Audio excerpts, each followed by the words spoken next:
Avatar Meher బాబాకి జై. ప్రీతమ అవతార్ మెహర్ బాబా గణేష్ ఎవరు తెలియజేశారు. బాబా అన్నారు, సృష్టిలో భగవంతుని సాక్షాత్కారం పొందిన మొదటి వ్యక్తి గణేష్ మరియు అతను యుగయుగాలుగా విశ్వవ్యాప్త మనసు ప్రతిరూపంగా అవతరించే అదే సనాతనుడు అన్నారు మెహర్ బాబా. ఏనుగు తల విశ్వవ్యాప్త మనస్సును సూచిస్తుంది. ఆ బాలుడు సనాతనుడైన ఆది పురుషుడికి ప్రతినిధి.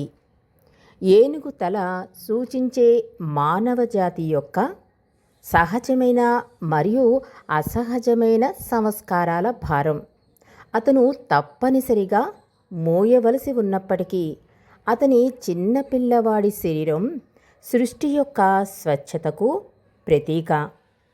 ఆయన అంటే అందరికీ ప్రియమైనవాడు, ఎప్పటికీ మరిచిపోలేనివాడు. ఎందుకంటే అతడు అనంతమైన బాధను భరిస్తాడు అన్నారు అవతార్ మెహర్ బాబా.